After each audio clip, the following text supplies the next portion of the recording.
Thank you for joining Wars of the Roses as we continue with Lesson 45.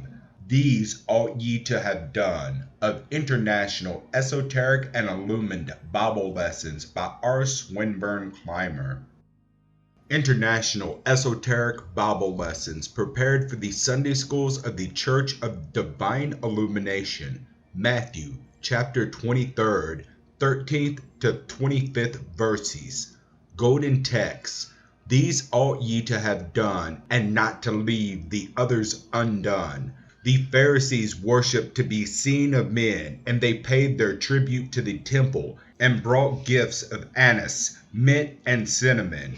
But they omitted to worship in the spirit and truth. It was right and just for them to bring the gifts to the temple. These are the things they ought to have done, but not to leave the others undone. It would have been better for them to have given righteous judgment, faith, and mercy, than to have given material things. They gave to be seen of men, and cared not for righteous judgment, mercy, and faith. Verse 13. Woe unto you, scribes and Pharisees, hypocrites, for ye shut up the kingdom of heaven against men. For ye neither go in yourselves, neither suffer ye them that are entering to go in. They did not know the kingdom of heaven, where it was, nor what it was. Instead of this, they taught the traditions and doctrines of men, would shut up the heaven against men, and could not show the true way to those who sought the truth.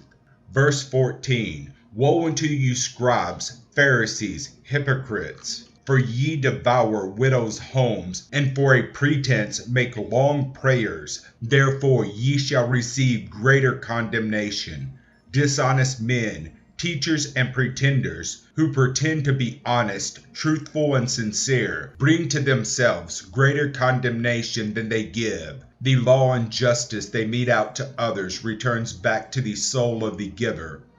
Verse 15. Woe unto you, scribes, Pharisees, hypocrites! For ye compass sea and land to make one proselyte, and when he is made, ye make him twofold more the child of hell than yourselves. A proselyte is one who turns from one religion to another. They were Gentiles who were not born of Jewish parents, but who accepted the Jewish religion and were not circumcised. They were allowed to worship standing in the outer courts of the temple. There were some who accepted circumcision, and these were admitted into the inner court of the temple. In the Osirian philosophy, these terms are symbolic, but the Jews followed them literally. Verse 16. Woe unto you, ye blind guides, which say, whosoever shall swear by the temple, it is nothing, but whosoever shall swear by the gold of the temple, he is a debtor. Verse 17. Ye fools and blind, for whether is greater, the gold or the temple that sanctifieth the gold?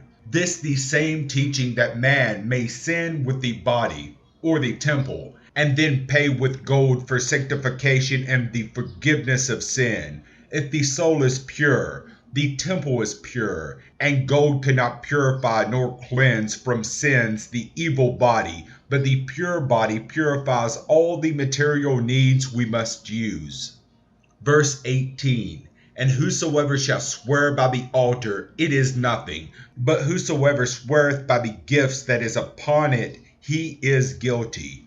Verse 19. Ye fools and blind, for whether is greater, the gift or the altar that sanctifieth the gift? An evil gift is given upon an evil altar, and a good gift upon a good altar. The altar is the soul, and the gifts are what the soul gives. So one is not greater than the other.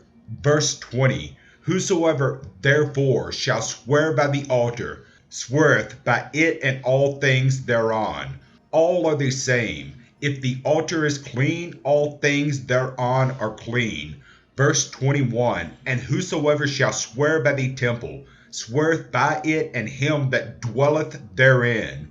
If the temple is pure, the mind and soul are pure, and he has sworn purity and truth. But if evil, he has sworn himself to evil. Verse 22. And he that sweareth by heaven sweareth by the throne of God and by him that sitteth thereon. To swear to a thing is to admit it, to believe it. Therefore to admit heaven is to admit the throne of God and him that sitteth thereon. Heaven is a purified state of the soul, and when the soul swears by or admits the throne of God within it, it admits God. Verse 24, Ye blind guides, which strain at a gnat and swallow a camel. The worship of the Spirit is too much for the self-righteous, self-exalted Pharisee. He criticizes, rejects, and scoffs at the simple truths of God, yet swallows or believes the fairy tales and traditional errors and symbols of the elders. There are many around us today, these so-called leaders, who scoff at the world of occultism and will not accept the teachings of the inner sanctuary, the purification of the soul in truth, humility, and sincerity. Yet they believe the monster god of the Jews and the symbols instead of the spiritual interpretation and the philosophy of Jesus and the ancients.